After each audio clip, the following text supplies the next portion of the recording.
오늘이 5일째입니다. 내일이 마지막입니다. 처음에는 날짜가 긴 것 같은데 막상 시작하고 보니까 날짜가 모자라는 것 같아요. 요 남은 오늘까지 이틀인데 이틀 동안에 좀 다 잘 들으시기를 바랍니다. 어제까지에 대한 이야기와 성경은 사실이다 하는 이야기를 했는데 오늘 죄에 대한 이야기를 조금 더 해야 될 것 같아요.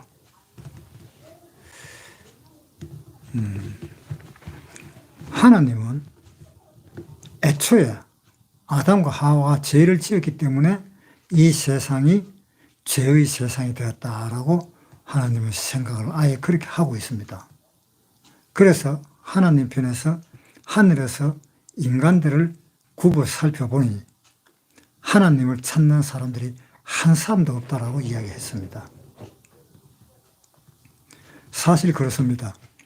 지금 우리가 전도를 하더라도 전도할 때 반응이 그 교회에 나가겠습니다. 말이라도 한마디 하는 사람이 한 사람도 없습니다. 그러니까 지금 시대가 얼마나 지금 죄에 많이 묻혀 있느냐라는 것은 알게 됩니다.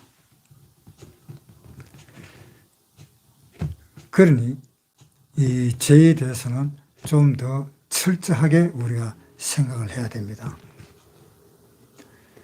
이 죄라는 것은 언제부터 우리가 죄를 지게 되었는가 하면은요, 사실상은 태어날 때부터 갓난애가 죄를 짓지는 못할지라도 태어날 때부터 죄를 가지고 태어난 겁니다. 그래서 이 세상은 죄의 세상이고 태어날 때부터 죄를 가지고 태어난다라고 하나님은 그렇게 이야기하고 있습니다. 시편 51편 한번 보겠습니다. 페이지 수는 838페이지. 시편 51편 5절. 내가 죄악 중에 출생하였으며 모친이 죄 중에 나를 잉태하였나이다. 사람은 태어날 때부터 죄를 가지면서 태어났다라고 이야기를 하고 있습니다. 그렇게 죄가 만연하다는 것입니다. 어린아이 때부터 죄를 가지고 태어났으니까. 왜 죄를 가지고 태어났느냐 하면은 그것이 유전입니다. 그 피가 유전이 되기 때문에 그 피 속에 있는 그 죄까지도 피와 함께 유전이 되는 겁니다. 그 피가 유전이 되어 내려왔기 때문에 그 피 속에 죄도 같이 유전이 되어서 내려온 겁니다. 그러나 이렇든 저렇든 어떻든 간에 사람은 죄를 짓고 삽니다. 죄를 안 짓고 사는 사람은 없습니다. 그런데 죄를 짓고 사니까 죄로 인해서 하나님의 영광에 들어가지를 못한다라고 되어 있습니다. 로마서 3장 신약 243페이지 로마서 3장 23절 모든 사람이 죄를 범하였으면 하나님의 영광에 이르지 못하더니 하나님의 영광에 이룰 수가 없다. 하나님의 영광에 다가갈 수가 없다. 왜? 사람들은 죄를 지었기 때문입니다. 죄를 안 지었으면 하나님과 함께 천국에서도 살 수 있는데 죄를 지었기 때문에 그것이 안 된다라고 이야기하고 있습니다. 그러니까 하나님이 하늘에서 인생을 내려다 봤을 때 보니까 하나님 찾는 사람이 한 사람도 없었다라고 이야기하고 있잖아요. 하나님을 찾는 사람이 한 사람도 없으니까 의인은 한 사람도 없고 모두가 다 죄인이다라고 이야기를 하고 있습니다.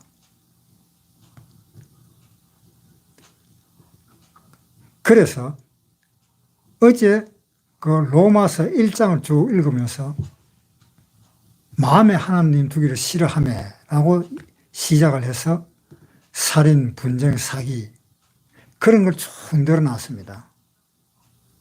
쭉 늘어놓고 이 모든 것이 사형에 해당하는 줄 알고도 사람들은 행하기만 그렇게 행한다라고 이야기되어 있습니다.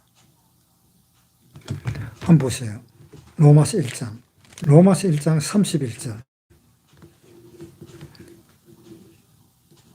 페이지 수는 240페이지 신약. 우매한 자요 배약하는 자요 무정한 자요 무죄한 자라. 저희가 이 같은 일을 행하는 자는 사형에 해당하다고 하나님의 정하심을 알고도 자기들만 행할 뿐 아니라 또한 그 일을 행하는 자를 옳다 하느니라. 죄가 이렇게까지 번져버렸습니다. 이 말이 무슨 말인가 하면 어떤 사람이 싸움을 했는데 그 사람에게 욕을 갖다가 퍼부었다. 그걸 들었던 그 친구도 그래 잘했어. 그런 사람은 그렇게 욕을 한번 봐야 돼. 그렇게 같이 동조를 해버리는 겁니다. 그러니까 결국은 뭡니까? 욕하는 사람이나 옆에 가만히 듣고 잘했다 하는 사람이나 똑같은 죄잖아요. 그러니까 오히려 그러한 죄를 안 지어야 될 사람이 오히려 그러한 죄를 같이 짓게 된다 하는 그러한 이야기입니다.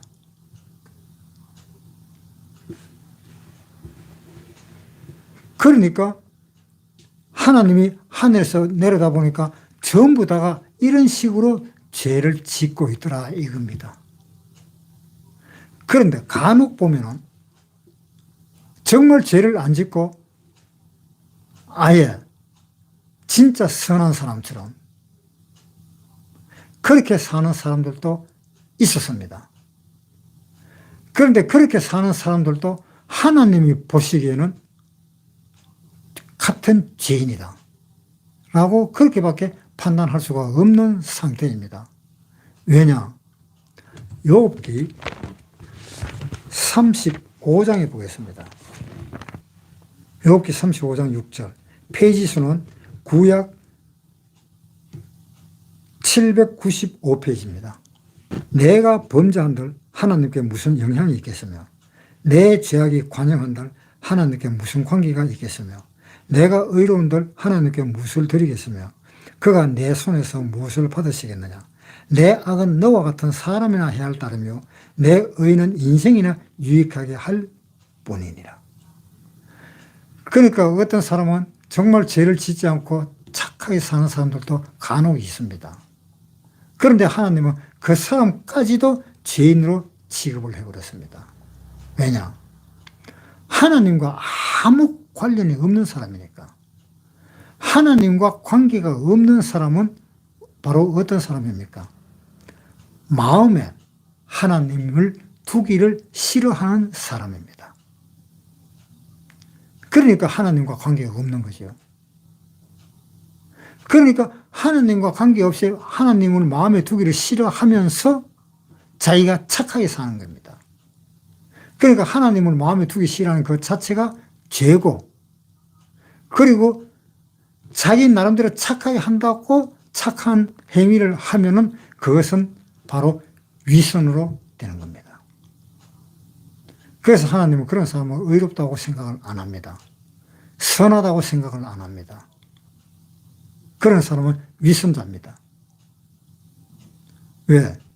하나님을 생각하고 하나님을 마음에 두고 그렇게 행하는 거하고 하나님을 마음에 두지 않고 그렇게 행하는 거하고는 하늘과 땅 차이니까. 그렇잖아요. 하나님은 하늘에 계시고 사람은 땅에 있으니까 하늘과 땅 차이잖아요. 그런 사람들도 간혹 사는데 그러한 사람들이 하나님과 관계가 없다라고 이야기하고 있습니다. 그런데 마태복음의 5장에 다시 한번 보겠습니다. 마태복음 5장 19절. 마태복음 5장 19절. 그러므로 누구든지 이 계명 중에 지극히 작은 것 하나라도 버리고 또 그같이 사람을 가르치는 자는 천국에서 지극히 작다 일컬음을 받을 것이요 누구든지 이를 행하여 가르치는 자는 천국에서 크다 일컬음을 받으리라. 내가 너희에게 이르노니 너희 의가 서기관과 바리새인보다 더 낫지 못하면 결단코 천국에 들어가지 못하리라. 그러니까 너희의 의가 서기관보다 또 바리새인보다 더 낫지 못하면 천국에 들어가지 못한다라고 이야기되어 있습니다. 결단코 천국에 들어가지 못하리라. 너희 의가 바리새인과 서기관들보다 더 낫지 못하면. 자, 바리새인들은 율법을 지키는 사람입니다. 서기관도 마찬가지입니다. 그 사람들은 얼마나 율법을 잘 지키는가 하면은 보통 사람은 감히 그에 따라가지를 못합니다. 감히 그렇게 따라가지를 못할 정도로 율법주의자입니다. 그러한 율법주의자가 사람들한테서 보면은 엄청나게 착한 사람입니다. 그런데 하나님 편에서 보면은 그거는 착한 사람이 아니다라는 겁니다. 그것은 위선이다라는 겁니다. 왜? 이 율법주의자들은 자기들이 하나님이 하신 그 말씀을 듣고 적기는 적었는데 거기에다가 더 살을 보태가지고 있지도 않은 그러한 내용의 율법을 엄청나게 많이 적어놨습니다. 그래서 그것을 바리새인들과 서기관들은 그것을 지키는 겁니다. 그래서 하나님이 바리새인과 서기관들에게 했는 말씀이 있습니다. 마태복음 15장 1절부터 읽겠습니다. 마태복음 15장 1절. 그때의 바리새인과 서기관들이 예루살렘으로부터 예수께 나와 가로되 당신의 제자들이 어찌하여 장로들의 유전을 범하나이까? 이 장로들의 유전이라는 것이 바로 뭔가 하면은 이거는 하나님의 말씀이 아닙니다. 자기네들 장로들끼리 모여서 결정한 율법입니다. 다시 15장 1절부터 그때의 바리새인과 서기관들이 예루살렘으로부터 예수께 나와 가로되 당신의 제자들이 어찌하여 장로들의 유전을 범하나이까? 떡 먹을 때 손을 씻지 아니하나이다. 그러니까 장로들이 모여서 율법을 정한 것이 뭐냐? 밥 먹을 때는 꼭 손을 씻도록 해서 밥을 먹도록 하자라고 자기들끼리 정한 겁니다. 이거는 하나님이 정한 것이 아니에요. 그 다음에 3절에 대답하여 가라사대 너희는 어찌하여 너희 유전으로 하나님의 계명을 범하느냐? 하나님이 이르셨으되 내 부모를 공경하라 하시고 또 아비나 어미를 회방하는 자는 반드시 죽으리라 하셨거늘 너희는 가로되 누구든지 아비에게나 어미에게 말하기를 내가 드려 유익하게 할 것이 하나님께 드림이 되었다고 하기만 하면 그 부모를 공경할 것이 없다 하여 너희 유전으로 하나님의 말씀을 표현한도다. 그러니까 이 장로들의 유전이 어떤가 하면은 너가 왜 부모를 공경하지 않느냐 하니까는 우리가 하나님을 이렇게 열심히 섬겼으면은 부모님께 공경을 안 했더라도 하나님께 다 하나님을 섬겼으니까 이거는 부모님을 공경한 거나 마찬가지다라고 이렇게 생각을 하는 겁니다. 그것이 장로들의 유전입니다. 성경하고 다르잖아요. 성경은 너희 부모를 공경하는 말도 있고 하나님을 섬기라 하는 그 말도 있는데 장로들은 그런 걸 다 무시해버리고 자기들이 봤을 때 하나님이 이렇게 하는 것을 더 좋아하실 거다라고 생각을 하면서 자기네들의 법을 만드는 것이 유전입니다. 7절 외식하는 자들아 이사야가 너희에게 대하여 잘 예언하였도다. 일렀으되 이 백성이 입술로는 나를 존경하되 마음은 내게서 멀도다. 입으로는 분명히 하나님을 존경하는데 실질적으로 보면은 그 마음은 그렇지 않다. 한 그리스도인이 자기 엄마 집이 전기 담화가 나가가지고 전기 담화를 형광등 담화를 갈아야 되는데 그것을 갈지를 못하고 나이가 원체 많은 노인네니까 그것을 갈지를 못하고 어두움 속에서 계속 있는 겁니다. 그래서 그것을 어떻게 아들이 알았습니다. 그래서 엄마 집에 전기를 담화를 사가지고 끼워줘야 되겠구나. 그렇게 생각을 했는데 그 다음날이 일요일이라. 그 다음날 일요일인데 담화를 갈아줘야 되는데 그만 교회 가기가 바쁘다고 홀라당 교회를 가버린 겁니다. 그런데 자기 엄마는 일요일에도 그 캄캄한 밤에 그냥 혼자 있는 겁니다. 그러면 이 사람이 하나님의 말씀을 잘 준행하는 사람입니까? 아니지요. 교회를 가더라도 어떻게 시간이 늦으면 시간을 좀 일찍 아니면 그 전날 형광등을 사가지고 갈아주고 교회에 가야 되잖아요. 그런데 그것을 갈아주지 않고 그냥 교회를 가버리는 거예요. 그것이 부모를 사랑하는 겁니까? 내 부모를 공경하라. 율법에도 그게 있는데. 그러니까 그렇게 하면은 내가 부모한테 해야 될 걸 하나님한테 다 했다라고 생각을 하는 사람들이 있다 이 말입니다. 그것은 잘못된 거죠. 8절 이 백성이 입술로는 나를 존경하되 마음은 내게서 멀도다. 사람의 계명으로 교훈을 삼아 가르치니 나를 헛되이 경배하는도다. 그러니까 이 장로들의 유전은 전부 다 이런 식이에요. 그러니까 장로들의 유전을 지켰다고 해서 하나님의 율법을 지킨 것이냐? 그것은 아니잖아요.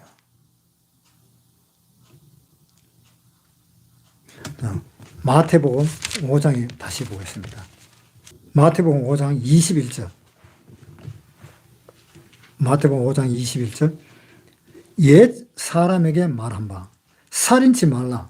누구든지 살인하면 심판을 받게 되리라 하였다는 것을 너희가 들었으나 나는 너희에게 이르노니 형제에게 노하는 자마다 심판을 받게 되고 형제를 대하여 나가라 하는 자는 공회에 잡히게 되고 미련한 놈이라 하는 자는 지옥불에 들어가게 되리라.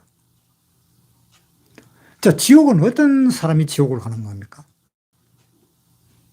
한 가지 죄만 있어도 지옥 가지요. 그 죄가 수백 개를 가진 사람이나 한 가지 죄를 가진 사람이나 똑같이 지옥에 들어가는 것은 똑같습니다. 그러나 지옥에 들어가서 벌을 받는 그 강약은 다르겠지요. 그 강약은 다르겠지만은 어차피 지옥은 다 같이 들어가는 겁니다. 그러면 여기에서 한번 봅시다. 21절 옛 사람에게 말한 바 살인치 말라. 누구든지 살인하면 심판을 받게 되리라 하였다는 것을 너희가 들었으나. 그러니까 옛날에는 어땠어요? 살인하면 심판을 받는다고 돼가 있지요. 구약시대 때는. 사람을 죽이지 않으면 심판을 안 받습니다. 구약시대 때 그랬었습니다. 그런데 여기에 뭐라고 이야기되어 있냐 하면 형제에게 노하는 자마다 심판을 받게 되고 형제에게 화를 내는 사람만 해도 심판을 받는다라고 되어 있습니다. 물론 율법에 형제를 보고 노하면은 심판을 받는다라는 그 율법이 있으면 역시 심판을 받겠지요. 그런데 그 율법이 없으면 심판을 안 받습니다. 율법이 그게 없다면. 그리고 형제에게 노하는 자마다 심판을 받게 되고, 형제를 대하여 나가라 하는 자는 공회에 잡히게 되고, 미련한 놈이라 하는 자는 지옥불에 들어가게 되리라. 자기 형제에게 형이 참 미련하네, 왜 이걸 이렇게 못할까, 이렇게 이야기한다면 그 사람은 지옥불에 들어간다라고 이야기했습니다. 그렇게 이야기하는 것이 바로 어디에 있느냐 하면 20절에 내가 너희에게 이르노니 너희 의가 서기관과 바리새인보다 더 낫지 못하면 결단코 천국에 들어가지 못하라. 너희 의가 서기관과 바리새인보다 더 나아야 된다. 더 낫는 것이 무엇이냐? 형제를 죽이는 자는 심판을 받게 된다라고 이렇게만 알고 있지는 마라 이 말입니다. 형제에게 나가라, 욕을 하는 사람은 무조건 지옥불에 들어간다. 이것이 서기관과 바리새인보다 한 수 더 위에 있는 사람입니다. 그래서 한 수 더 위에 있는 그 정도의 율법을 지키면서 그 정도의 의가 있는 사람을 하나님은 천국에 데려간다. 율법에서 머물러 버리면 못 들고 간다. 율법 꼭대기까지 있더라도, 그 율법이라 하는 그 꼭대기까지 올라갔다 할지라도 율법에 해당되면 안 된다, 이런 이야기입니다. 자, 그게 뭡니까? 사랑입니다. 지금 형제에게 나가라 하는 자는 지옥불에 들어간다. 이 말은 형제를 욕하지 마라, 형제를 사랑하라, 이런 뜻입니다. 그러니까 고린도전서 13장에 한번 보겠습니다. 신약 297페이지 13장 13절. 그런즉 믿음, 소망, 사랑, 이 세 가지는 항상 있을 것인데 그 중에 제일은 사랑이라. 이 성경은 사랑입니다. 성경은 믿음도 아닙니다. 사랑입니다. 제일 높은 것이 사랑입니다. 보세요. 13절에 그런즉 믿음, 소망, 사랑, 이 세 가지는 항상 있을 것인데 그 중에 제일은 사랑이라. 믿음보다 위에 있다는 이야기죠. 그러니까 형제를 사랑하는 그 사람을 하나님은 의롭다고 본다, 이 말입니다. 그걸 더 쉽게 이야기하면 우리가 예수님을 사랑하면 하나님은 의롭게 본다, 이런 말입니다. 예수님을 사랑하면. 예수님을 사랑하지 않고 예수님을 믿음으로 끝나버리면 안 되는 거예요. 왜? 13장 1절에 읽어보겠습니다. 1절부터. 내가 사랑의 방언과 천사의 말을 할지라도 사랑이 없으면 소리나는 구리와 울리는 꽹과리가 되고, 내가 예언하는 능이 있어 모든 비밀과 모든 지식을 알고 또 산을 옮길 만한 모든 믿음이 있을지라도 사랑이 없으면 아무것도 아니요. 내가 내게 있는 모든 것으로 구제하고 내 몸을 불사르게 내어 줄지라도 사랑이 없으면 내게 아무 유익이 없느니라. 그러니까 믿음과 소망과 다 가지고 있다 할지라도 사랑이 없으면 아무것도 아니다라는 이야기입니다. 그래서 하나님을 사랑하는 것이, 그것이 믿음이고 그것이 소망이고 그것이 의입니다. 아무리 믿음이 깊다 한들 하나님을 사랑하지 않으면 아무 소용이 없습니다. 자기 자신을 가만히 한번 생각해 보세요. 내가 하나님을 사랑하는 사람이냐 아니냐. 하나님을 사랑하지 않으면 무조건 죄입니다. 무조건 죄인입니다. 믿음을 아무리 큰 믿음을 가졌다 할지라도 그것은 무조건 죄인입니다. 자신을 한번 잘 생각해 보세요. 내가 하나님을 정말 사랑하는가?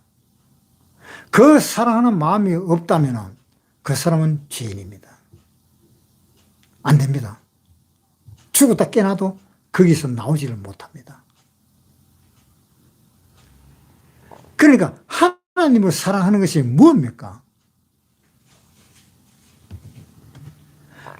하나님을 사랑한다는 것은 우리가 쉽게 생각할 수 있습니다. 예를 들어서 내가 마누라를 사랑한다.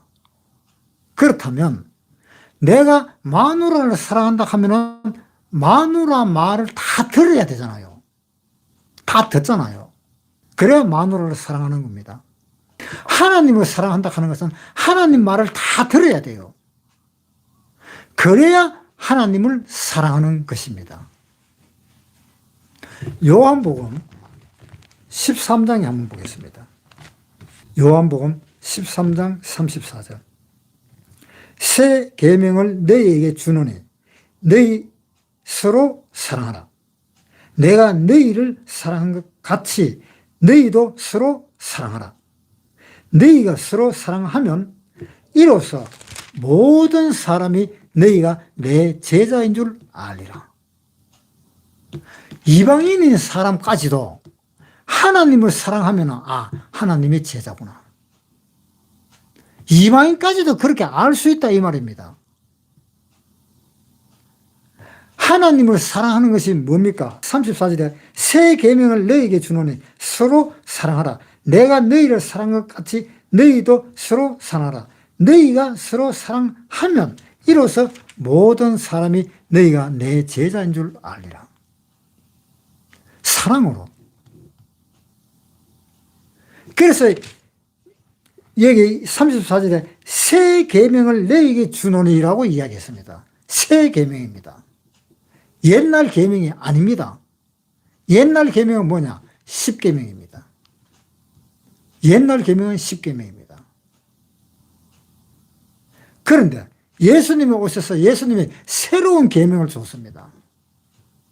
새로운 계명이 무엇입니까? 서로 사랑하라. 사랑하라는 것이 새로운 계명입니다.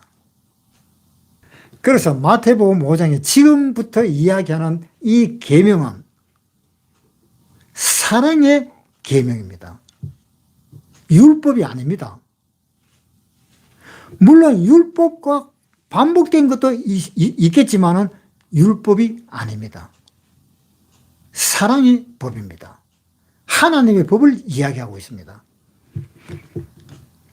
그 다음에 23절. 그러므로 예물을 제단에 드리다가 거기서 내 형제에게 원망 들을 만한 일이 있는 줄 생각나거든 예물을 제단 앞에 두고 먼저 가서 형제와 화목하고 그 후에 와서 예물을 드려라. 형제와 화목해라.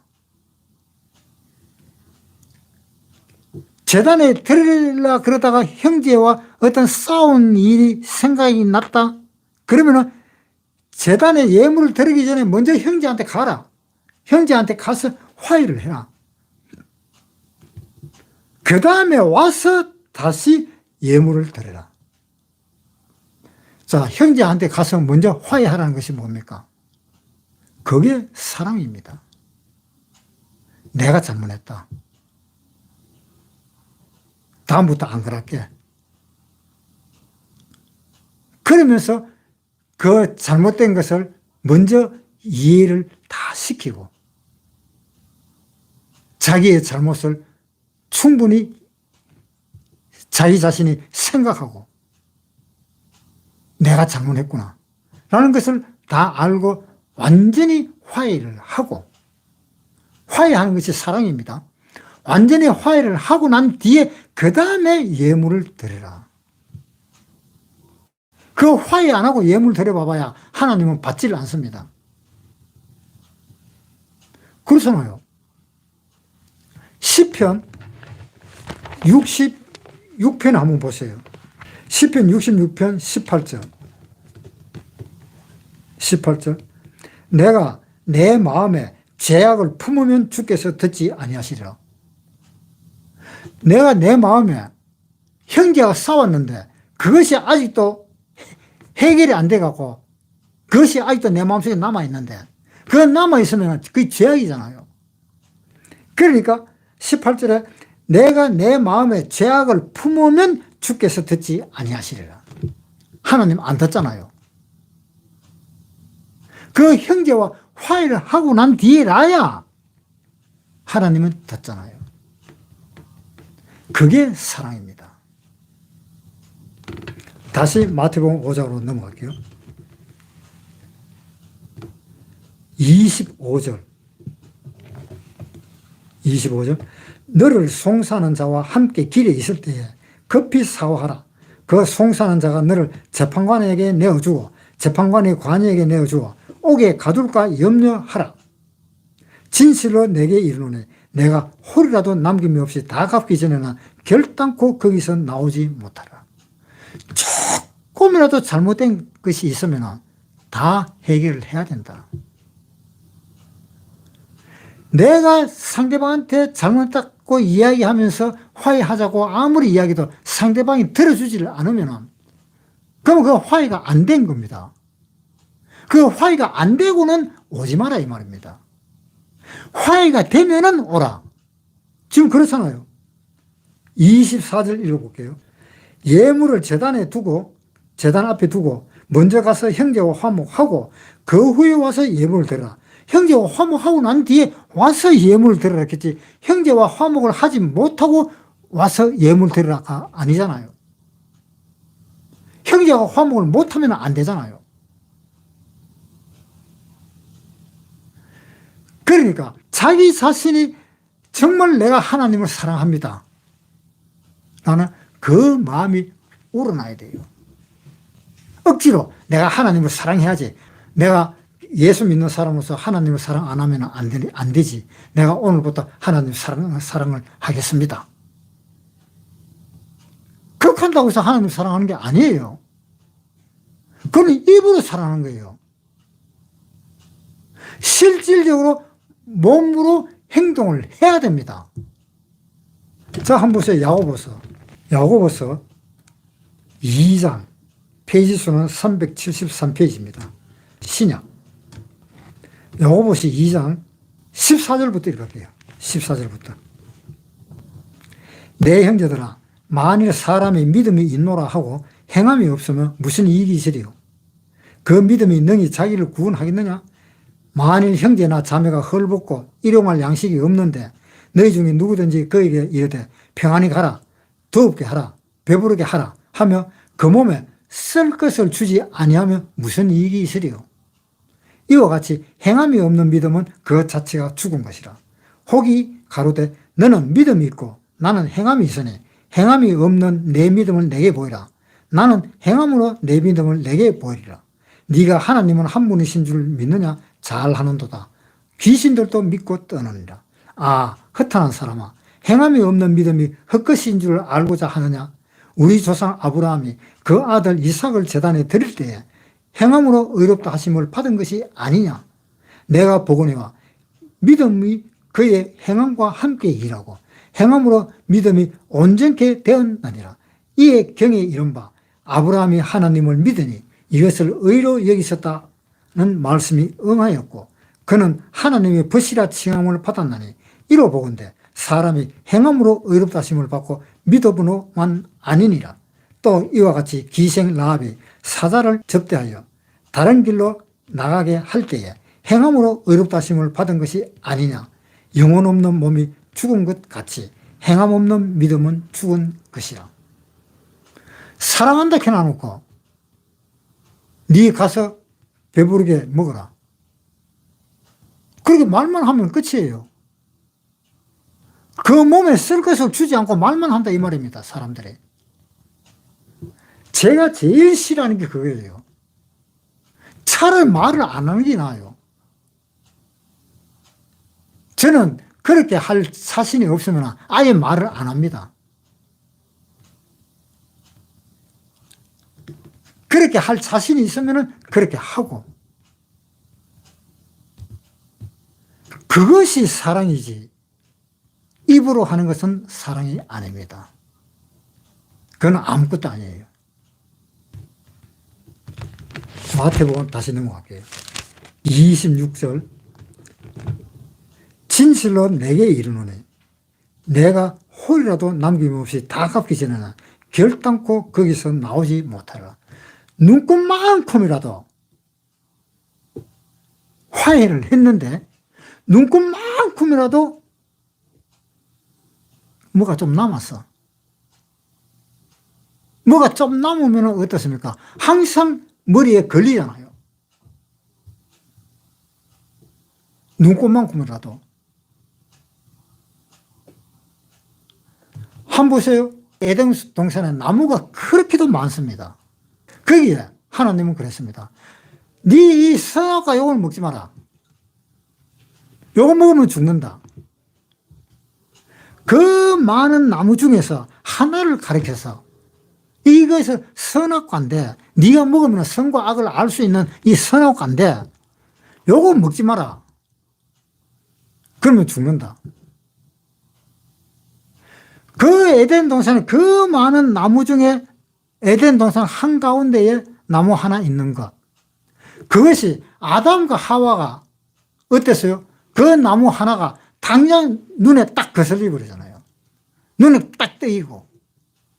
제가 그랬습니다. 제가 옛날에 교회 다닐 때 그랬었습니다. 교회에 가기만 갔다 하면 떠오르는 것이 죄입니다. 그거 정말 환장하겠어요. 교회만 갔다 하면 떠오르는 게 죄야. 그러니까 내가 얼마나 좀 악하게 살았는지 충분히 이해가 가겠지요. 왜? 거기 가면은 죄가 생각나. 교회만 가면은. 그 미칠 노릇이잖아요. 아무것도 안 돼요. 기도도 안 됩니다.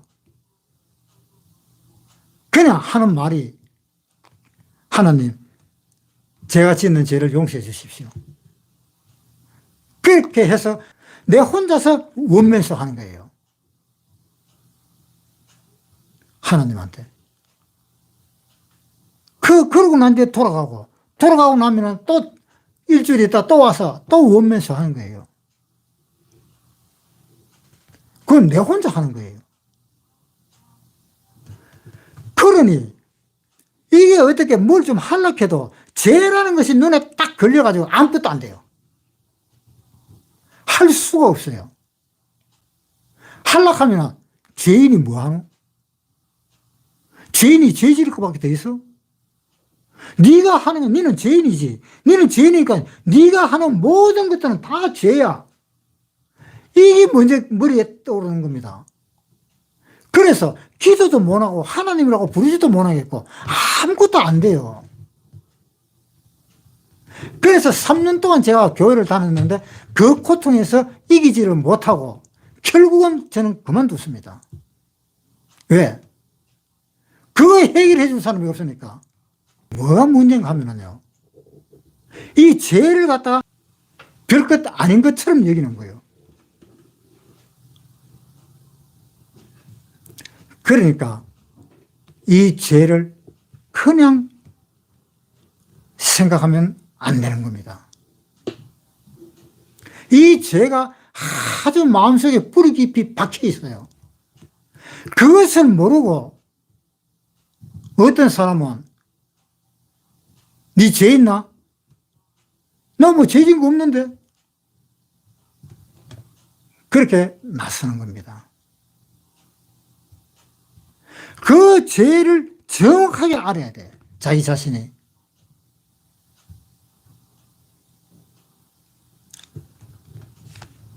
그 다음에 27절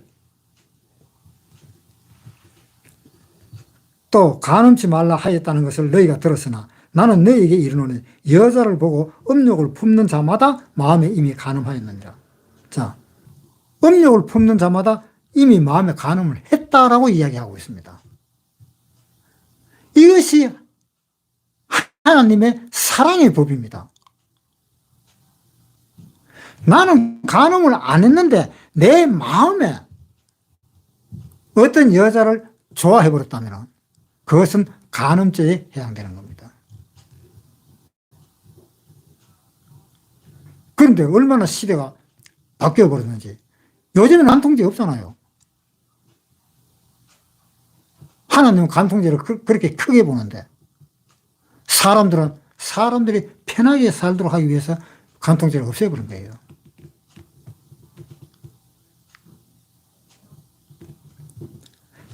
자, 29절. 만일 내 오른눈이 너로 실족해 하게 되면 빼버리라. 내 백체 중에 하나가 없어지고 온몸이 지옥에 던지지 않는 것이 유익하며, 또한 만일 내 오른손이 너로 실족해 하거든 찍어내버리라. 내 백체 중 하나가 없어지고 온몸이 지옥에 던지지 않는 것이 유익하니, 또 일렀으되 누구든지 아내를 버리거든 이혼 정서를 줄 것이라 하였으나 나는 너에게 이르노니 누구든지 엄행한 연고 없이 아내를 버리면 이는 저로 간음하게 하며, 또 누구든지 버린 여자에게 장가드는 자도 간음함이니라. 실질적으로 간음을 안 해도 이 간음죄가 해당되죠. 이것이 하나님의 사랑의 법입니다. 지금은 신약시대에 지금은 구약의 율법을 지키는 것이 아니라 신약시대에 하나님의 사랑의 법을 지켜야 되는 겁니다. 그거 착각하면 안 돼요. 내가 도둑질을 안 했다고 해서 나는 깨끗하다, 그렇게 못 봅니다. 그렇게 예수님은 안 봐요. 내가 도둑질을 안 했더라도 내 마음속에 저거 하나쯤 가졌으면은 가는 그 마음만 들더라도 탐욕죄로 걸려버립니다. 엄청나게 강해져 버린 겁니다. 왜 그렇게 강해졌을까? 율법에 계속 그렇게 이야기해도 사람들이 그 법을 자꾸 어기는 겁니다.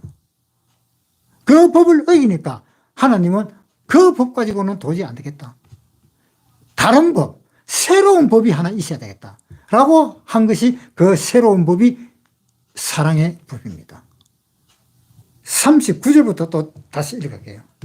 39절. 나는 너희에게 이르노니 악한 자를 대적지 말라. 누구든지 내 오른뺨을 치거든 왼편도 돌려대며.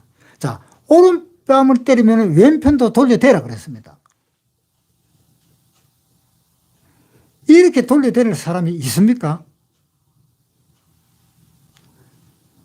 그러면 예수님은 어땠어요? 십자가 묶고 가고 오른밤 때리면 왼밤은 저절로 돌려지게 되지요. 저절로 그렇게 되잖아요. 예수님의 마음이 바로 그러한 마음입니다. 가룟 유다가 예수님을 팔라고 그랬습니다. 예수님은 벌써 다 알고 가룟 유다 보고 그랬습니다. 네가 행할 대로 행해라 라고 이야기했습니다. 그러니까 예수님을 팔아버렸습니다. 그런 그 가룟 유다 보고 예수님은 뭐라고 말한 적이 없습니다. 단지 이 유다가 예수님이 돌아가실 때까지 사살만 안 하고 있으면은 이 유다도 구원받을 수가 있었을 건데 예수님은 벌써 알고 예언을 했습니다. 네가 나를 그렇게 했으니까 차라리 네가 태어나지 않는 것이 좋을 뻔했다.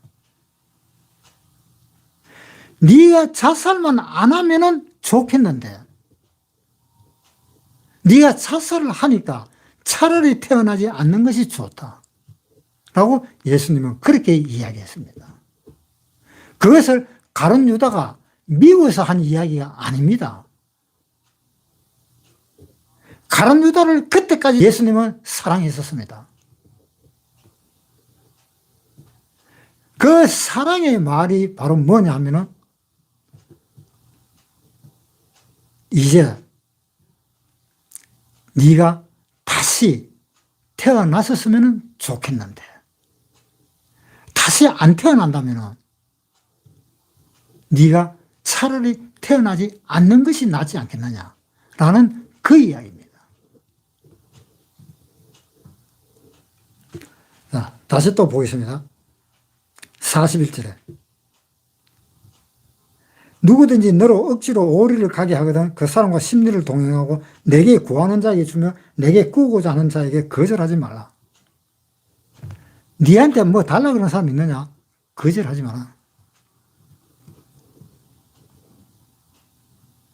그 하나님은 지금 이야기하고 있는 이 하나님은 율법을 이야기하고 있는 것이 아니라 사랑의 법을 이야기하고 있습니다. 로마서 1장 다시 봅시다. 로마서 1장 28절. 또한 저희가 마음에 하나님 두기를 싫어하면 하나님께서 저희를 그 상실한 마음대로 넣어버려 주사 합당치 못한 일을 하게 하셨으니. 자, 하나님을 마음에 두기를 싫어하는 죄. 그 다음에 곧 모든 불의, 의롭지 못하는 일, 추악, 악하고 더러운 것, 탐욕, 욕심, 악의가 가득한 자요, 시기, 살인, 분쟁, 사기, 악독이 가득한 자요, 수군수군하는 자요, 비방하는 자요, 하나님의 미워하시는 자요, 능욕하는 자요, 교만한 자요, 자랑하는 자요, 악을 도모하는 자요, 부모를 거역하는 자요, 우매한 자요, 배악하는 자요, 무정한 자요, 무자비한 자라. 저희가 이 같은 일을 행하는 자는 사형에 해당하다고 하나님의 정하심을 알고도 자기들만 행할 뿐 아니라 또한 그 일을 행하는 자를 옳다 하느니라. 자기 자신이 여기에 자기 마음을 한번 비추어서 한번 생각해 보세요. 이거 한 가지도 안 했는 사람 있습니까? 자기 양심을 가만히 한번 생각해 보세요. 한 가지도 안 했는 사람이 없을 것입니다.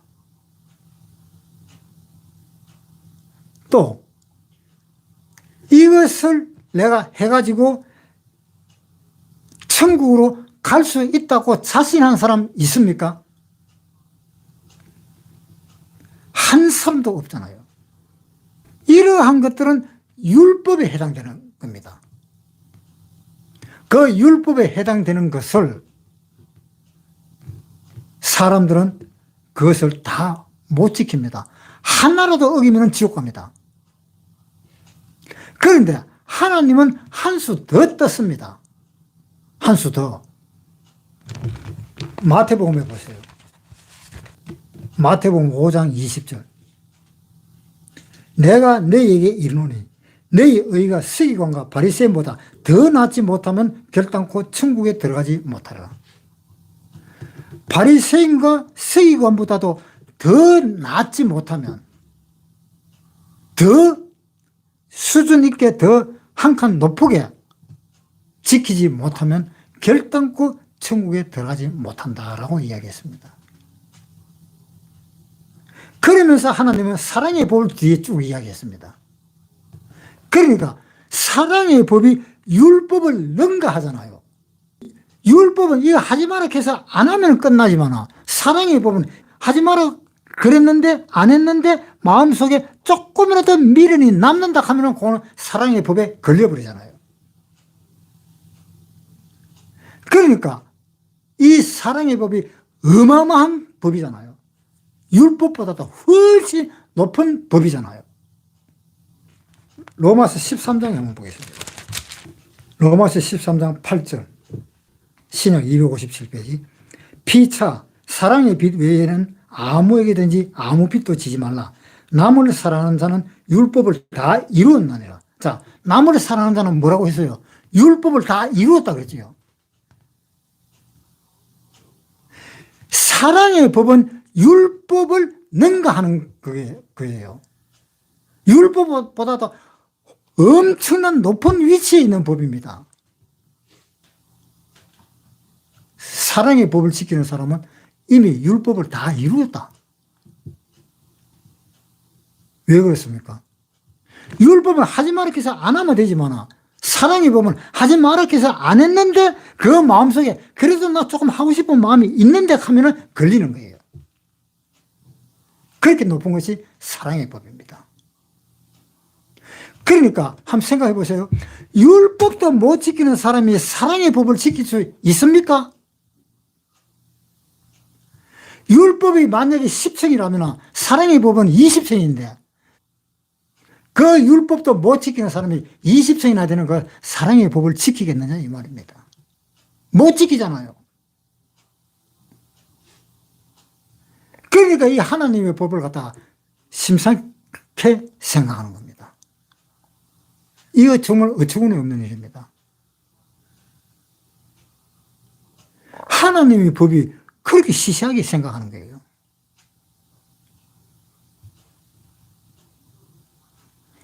이 사랑의 법은 누가 지키느냐?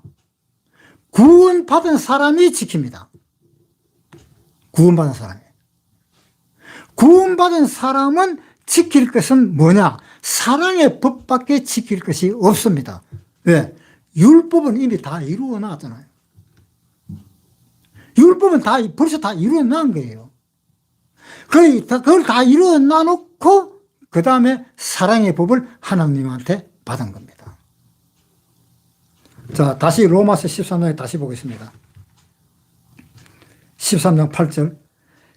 피차 사랑의 빛 외에는 아무에게도 아무 빛도 지지 말라. 남을 사랑하는 자는 율법을 다 이루었느니라.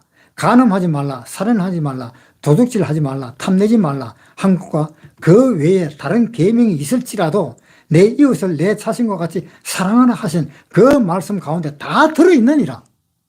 다 들었느니라. 사랑은 이웃에게 악을 행치 아니하나니 그러므로 사랑은 율법의 완성이니라. 다 들어있다. 사랑의 법 안에. 율법이 다 들어있는 거예요. 그것을 초월한 것이 사랑의 법입니다. 그 사랑의 법을 지켜야만이 우리가 천국 갑니다. 너희가 바리새인과 서기관의 의보다 더 높지 못하면 결단코 거기에 들어가지를 못하리라. 마태복음에 있었잖아요. 그러니까 그것 때문에 못 들어가니까 뭐 때문에 이제 우리가 들어가야 됩니까? 사랑 때문에, 사랑의 법으로, 그것으로 인해서 우리는 하늘나라로 들어갈 수가 있다는 겁니다. 사랑의 법으로. 율법으로는 못 들어갑니다. 율법으로는 아무리 다 지켰다 할지라도. 자, 마태복음 19장에 한번 보세요. 마태복음 19장 17절부터 예수께서 가라사대 어찌하여 선한 일을 내게 묻느냐. 선한 이는 오직 한 분이시니라. 내가 생명에 들어가려면 계명들을 지키라. 가로되 어느 계명이오니까. 예수께서 가라사대 살인하지 말라, 간음하지 말라, 도둑질하지 말라, 거짓 증거하지 말라, 내 부모를 공경하라, 내 이웃을 내 몸과 같이 사랑하라 하신 것이니라. 그 청년이 가로되 이 모든 것을 내가 다 지켰사오니 아직도 무엇이 부족하니까. 예수께서 가라사대 내가 온전하고자 할진대 가서 내 소유를 팔아 가난한 자들을 주라. 그리하면 하늘에서 보화가 내게 있으리라. 이 청년은 율법을 다 지켰대요. 사실은 율법도 다 지키지도 못해 놔놓고 율법을 다 지켰대요. 그러니까 예수님이 그래 율법을 다 지켰나? 그러면은 사랑의 법으로 이제 나하고 같이 가자. 그 말입니다. 21절에 예수께서 가라사대 내가 온전하고자 할진대 가서 내 소유를 팔아 가난한 자들을 주라. 그리하면 하늘에서 보화가 내게 있으리라. 그리고 와서 나를 쫓으라 하시니 그 청년이 재물이 많음으로 이 말씀을 듣고 근심하며 가니라. 하나님은 사랑의 법을 이제 이야기하는 거예요. 사랑의 법을 이야기하면서 네가 가지고 있는 재산 다 팔아라. 우리 사랑으로서 나가자. 그 이야기 하니까 이 돈 많은 청년이 거절했던 겁니다. 그러면은 문제는 뭐냐? 율법을 다 지켜서 천국으로 갈 수 있느냐? 천만에. 율법을 다 지켜도 못 가요. 그럼 뭐로? 사랑으로. 사랑의 법으로. 사랑의 법으로라야 우리가 사랑의 법으로서 율법을 이룰 수가 있고 사랑의 법으로라야 하나님한테 갈 수가 있고 하나님과 만나서 이야기도 할 수 있고 하나님과 소통도 가능하고 율법으로는 그것이 안 된다 이 말입니다. 율법으로는 뭡니까? 로마서 3장에 한번 보세요. 신약 243페이지 로마서 3장 19절 우리가 알거니와 무릇 율법이 말하는 바는 율법 아래에 있는 자들에게 말하는 것이니 이는 모든 입을 막고 온 세상으로 하나님이 심판 아래에 있게 하려 함이라. 율법 아래에 있는 사람에게 하는 말이다. 율법은. 그러니까 율법의 행위로 천국에 갈 사람은 한 사람도 없다 이 말입니다. 율법을 다 지켜도 못 갑니다. 사랑의 법이 있습니다. 사랑의 법이라 약합니다. 그래서 20절에 그러므로 율법의 행위로 그의 앞에 의롭다 하심을 얻을 육체가 없나니 율법으로는 죄를 깨달음이니라. 자, 율법이 이야기하는 것은 바로 뭐냐면 네가 이렇게 율법을 어겼지. 그러니까 네 죄지잖아. 그거 가르쳐주는 것이 율법이다라고 이야기하고 있습니다. 그러니까 율법을 아무리 지켜봐봐야 죄인만 더 죄인이 되지 의인은 안 되는 겁니다. 오히려 더 죄인이 되는 겁니다. 한번 보세요. 로마서 7장 9절부터 읽겠습니다. 로마서 7장 9절. 전에 법을 깨닫지 못할 때에는 내가 살았더니 계명이 이름에 죄는 살아나고 나는 죽었도다. 자, 이 말은 무슨 말인가 하면은 전에 법을 깨닫지 못했을 때, 전에 율법을 알지 못했을 때는 내가 내 멋대로 했어요. 내가 내 멋대로 했다. 자, 8절에 전에 법을 깨닫지 못할 때는 내가 살았다. 살았으니까 멋대로 하지요. 내가 살아가지고 멋대로 했는데 계명이 이름에 죄는 살아나고 나는 죽었도다. 자, 계명이 오니까 나는 죽어버리고 죄는 살아났다. 자, 계명이 오니까 왜 내가 죽어요? 율법을 어겼으니까 죽지요. 죄의 삭은 사망이니까. 계명이 나한테 오니까 나는 죽어버리고 살아난 것은 누가? 죄가 살아나버렸다. 지금 그 이야기입니다. 율법이 오기 전에는 내가 살았고 죄가 죽었는데 율법이 오고 나니까 나는 죽어보고 죄가 살아나버려. 완전히 뒤바뀌어진 거예요. 그것이 하는 것이 율법입니다. 그래서 율법은 어디로 끌고 간다? 우리를 죽음으로 끌고 가는 겁니다. 율법은 우리를 죽음으로 끌고 가는 겁니다.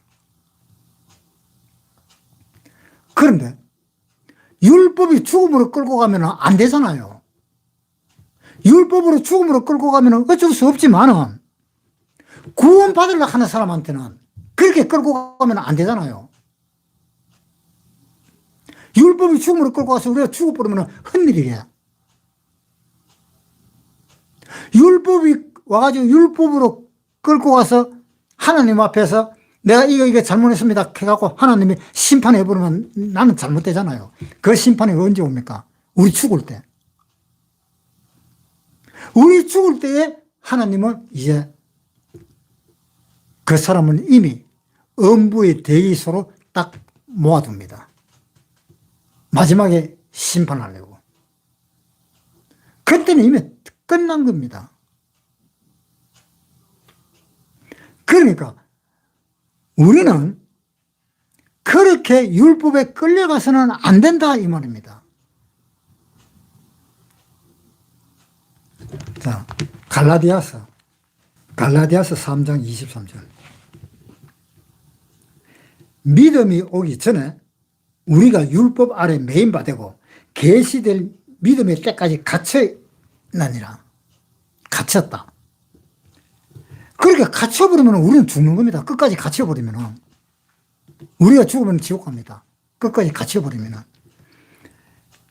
24절. 이같이 율법이 우리를 그리스도에게로 인도하는 몽학 선생이 되어 우리로 하여금 믿음으로 말미암아 의롭다 함을 얻게 하려 함이니.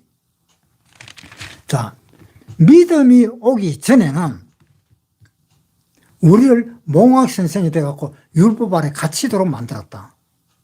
그런데 그대로 율법 아래 갇혀 있다가 죽어버리면 안 돼요. 왜? 율법은 무엇 때문에? 우리를 죄로 정해가지고 심판을 해버리기 때문에 안 된다 이 말입니다. 그 다음에 24절. 이같이 율법이 우리를 그리스도에게로 인도하는 몽학선생이 되어 그리스도에게로 인도하는 몽학선생이 되어 이 몽학선생이라고 하는 것이 뭡니까? 옛날에 왕의 아들, 그러니까 왕세자, 그런 사람들을 가르치는 선생이 있었습니다. 앞으로 왕이 될 세자를 가르칠 선생이 있습니다. 그 선생이 몽학 선생입니다. 그 선생은 회초리도 가지고 있고 말 안 들으면 회초리로 때리기도 합니다. 그러나 왕은 그것을 못되고 하고 그러지는 않습니다. 때리라 그럽니다.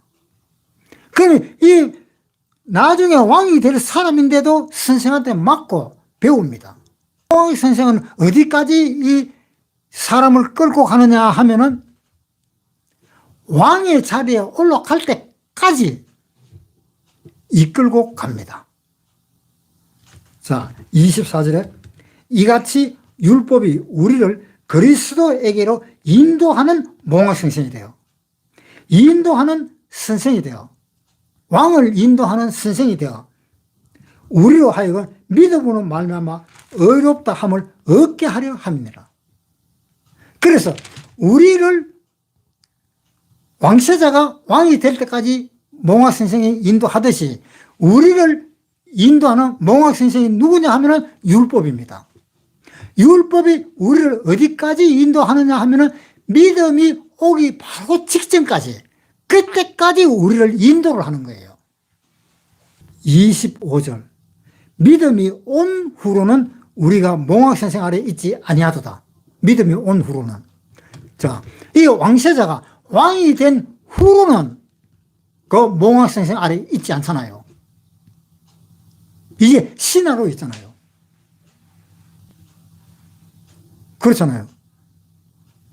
그것처럼 믿음이 온 후로는 우리가 몽학 선생 아래 있지 않는다. 너희가 다 믿음으로 말미암아 그리스도 예수 안에서 하나님의 아들이 되었다. 하나님의 아들이 되는 것은 누가 하나님의 아들이 되도록 해주는 겁니까? 율법이 아닙니다. 율법은 하나님의 아들이 되기 직전까지 인도하는 겁니다. 인도를 해서 그 다음에 믿음이 오면은 그때부터는 몽학 선생은 이제 뒤로 물러가고 왕으로서 다스리게 하는 겁니다. 자, 25절에 너희가 다 믿음으로 말미암아 그리스도 예수 안에서 하나님의 아들이 되었다. 그러니까 율법은 무엇을 소개하는 겁니까? 믿음을 소개하기 위한 단계입니다. 믿음을 소개하기 위한 단계. 아직까지도 그 율법을 지킴으로 인해서 천국 간다 하는 사람은 안 됩니다. 왜 안 됩니까? 율법을 다 지켜도 천국 못 가잖아요. 방금 이야기했잖아요. 율법 다 지켜도 천국 못 가요. 왜? 율법보다도 더 높은 사랑의 법이 그걸 가지고 있어야만 천국 들어가는 겁니다. 그래서 믿음과 소망과 사랑 이 세 가지가 항상 있을 것인데 그 중에 제일 이런 사랑이라. 사랑이 없으면 안 되는 겁니다. 어떤 일을 하더라도 자기가 누구를 위해서 죽더라도 사랑하기 때문에 죽어야 되는데 사랑과 상관없이 죽는 것은 그것은 울리는 꽹과리다. 꽹과리는 꽹과리인데 잔치를 하기는 했는데 꽹과리 울리기는 울렸는데 아무 의미 없는 꽹과리예요.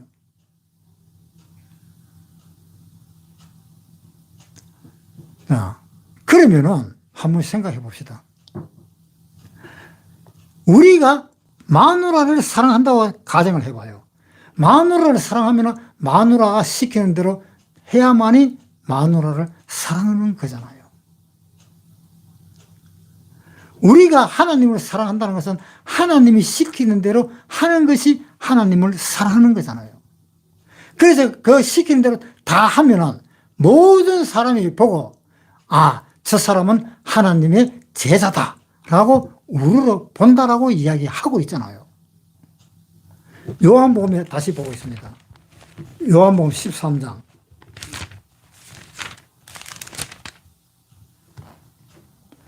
13장 34절. 새 계명을 너희에게 주노니 서로 사랑하라. 내가 너희를 사랑한 것 같이 너희도 서로 사랑하라. 너희가 서로 사랑하면 이로써 모든 사람이 너희가 내 제자인 줄 알리라. 모든 사람이 예수님의 제자라고 다 알 수가 있다. 하나님만 아는 게 아니라 모든 사람이 다 알 수가 있다.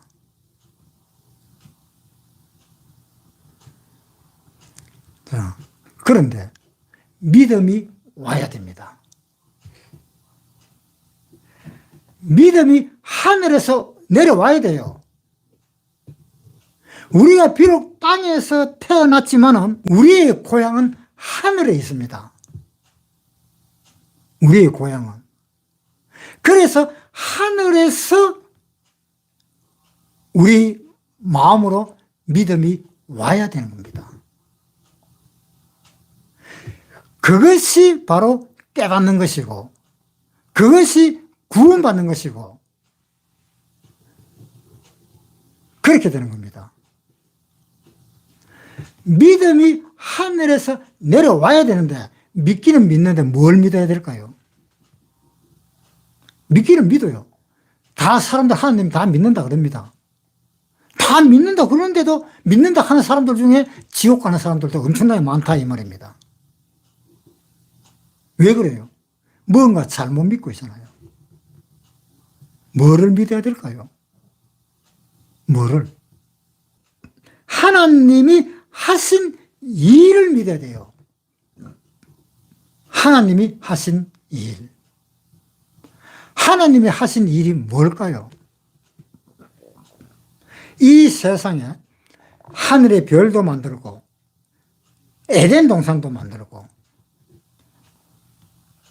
태양도 만들고 모든 것을 다 만들었는데 그 모든 것을 다 만든 것은 누구를 위해서 만들었을까요? 그 누구를 위해서 만들었어요? 사람을 위해서 만들었잖아요. 마지막 날에 사람을 창조했잖아요.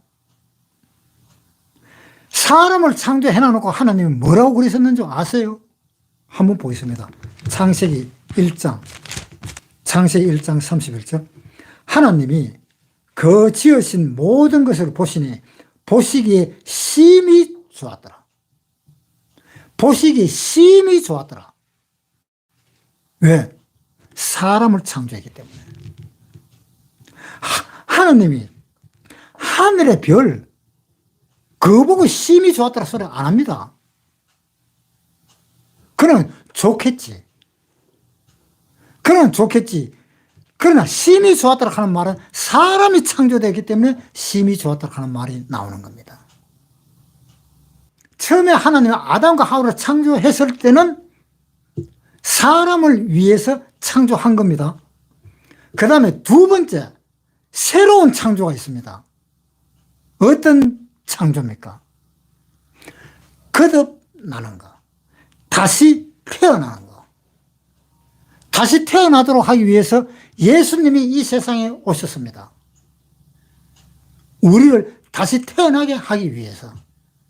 예수님이 이 세상에 오셨는데 그 예수님이 오심으로 인해서 우리가 다시 태어날 수 있었던 겁니다.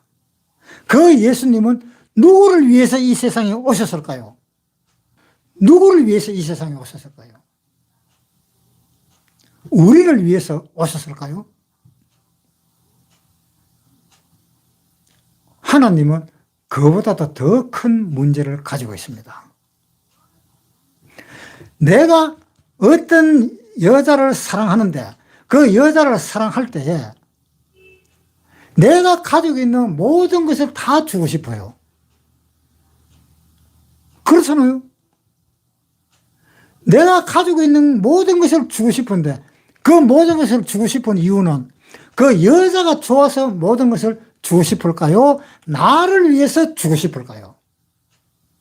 한번 생각해 보세요. 얼른 생각하면 그 여자가 좋아서 내가 다 주고 싶다. 그 말도 맞습니다. 그 말도 맞지만 한 차원을 더 높여서 생각하면은 내가 나를 위해서 그 여자에게 선물을 주는 거예요. 하나님은 이 세상에 사람을 창조한 그 목적은 하나님의 부인을 만들기 위해서 이 세상에 사람을 창조한 겁니다. 재창조한 겁니다. 예수님으로 인해서 재창조가 되었습니다. 그래서 호세아에 보면은 호세아 2장 19절 페이지 수는 1259페이지. 내가 내게 장가들어 영원히 살되 의와 공변됨과 은총과 긍휼이 여김으로 내가 내게 장가들며 진실함으로 내게 장가들리니 내가 여호와인 줄 알리라. 하나님이 우리에게 장가 오기 위해서 우리를 창조하신 거예요. 하나님이 우리를 자기 부인으로 삼기 위해서 하나님은 예수님을 보내어서 다시 사람을 재창조시킨 겁니다. 그래서 예수님이 이 세상에 오셔서 니고데모 보고 하는 말이 뭐라고 그랬어요? 거듭나지 아니하면 하나님 나라에 갈 수 없다. 니고데모가 그렇게 묻지도 않았어요. 그렇게 묻지도 않았는데 하나님이 일방적으로 그렇게 이야기해 버린 겁니다. 예수님이 이 세상에 오셔서 제일 처음으로 행한 기적이 뭡니까? 혼인하는 집에 거기에서 물로 포도주를 만든 사건이 있습니다. 그것이 제일 첫 기적입니다. 왜 물로 만든 포도주를 만들었을까요? 왜 가나안 혼인잔치집에 갔을까요?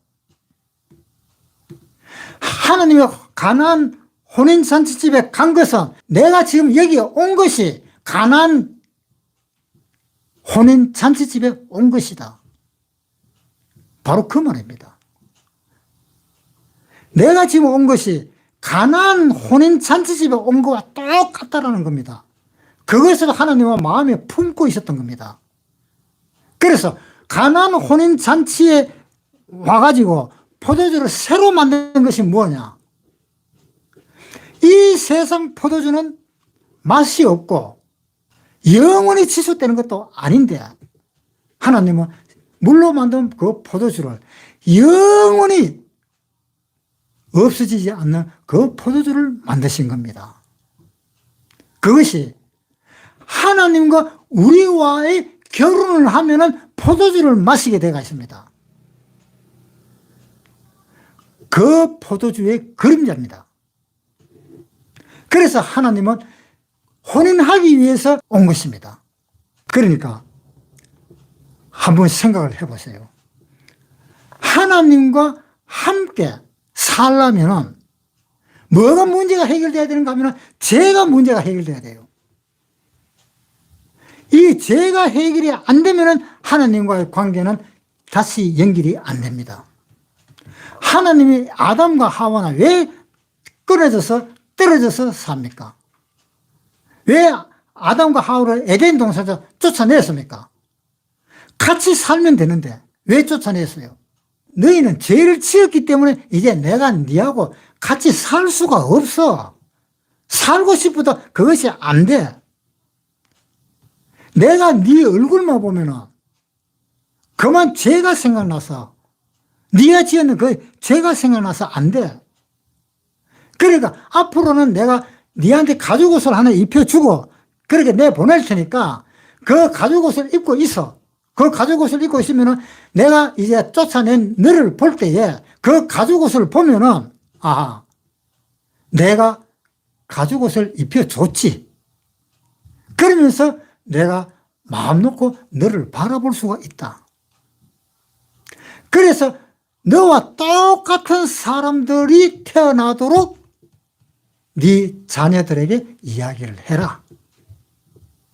그래서 아담과 하와는 쫓겨난 그 아담과 하와는 결국 자기 아들 가인, 아벨을 대표로 해서 이제 이야기를 하시는 겁니다.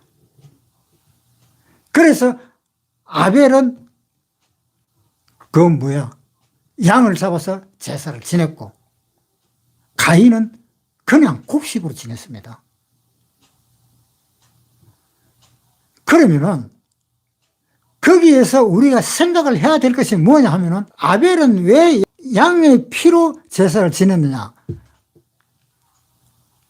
이 아벨은 하나님 앞에 이야기를 합니다. 하나님, 제가 죄로 태어났고 저희가 죄인이고, 그러니까 하나님 앞에서 예물을 드릴 테니까 그 예물을 좀 받아주십시오. 내가 죽어서 하나님 앞에 피를 흘려야 되는데, 제가 죽어서 피를 흘리면 저는 지옥으로 가지 않습니까?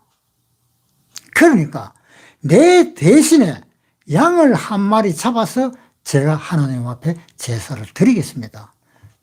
제 제사를 받아주십시오. 라고 제사를 지냈습니다. 그런데 하나님은 두말 할 것 없이 그냥 받았습니다. 왜 받았을까요? 이 세상에서 이 죄라는 것은 없애려면, 대속하지 않으면 죄가 절대로 없어지지 않습니다. 내가 내 죄를 아무리 없애려고 해도 절대로 못 없앱니다. 예레미야 2장에 한번 보겠습니다. 구약 1052페이지. 예레미야 2장 22절. 주 여호와 내가 말하노라. 내가 잿물로 스스로 씻으며 수도한 비누를 쓸지라도 내 죄악이 오히려 내 앞에 그저 있으리니 내가 어찌 말하기를 나는 더럽히지 아니하였다, 바알들을 쫓지 아니하였다 하겠느냐. 절대 죄가 씻어지지 않는다는 이야기지요. 절대 죄가 씻어지지 않고 죄가 오히려 그대로 있다.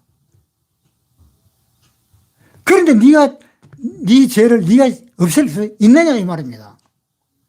그러니까 모든 죄는 대속을 해야 됩니다. 자, 한번 보세요. 히브리서 9장 22절. 히브리서 9장 22절. 율법을 쫓아 그의 모든 물건이 피로서 정결케 되나니 피 흘림이 없어서 사함이 없느냐. 율법을 쫓아 그의 모든 물건이 피로서 정결케 된다. 내 피입니까? 아니죠. 대속자의 피라야 된다는 겁니다. 나를 대속해 주는 것이 누구냐? 양이잖아요. 양이나 염소나 황소나, 그것이 나를 대속하는 피잖아요. 나를 대속하는 피라야만이 우리의 죄를 용서가 가능하다는 겁니다. 그 대속하지 않으면은 이 세상에 그 무엇이라도 우리 죄를 없앨 수가 없습니다.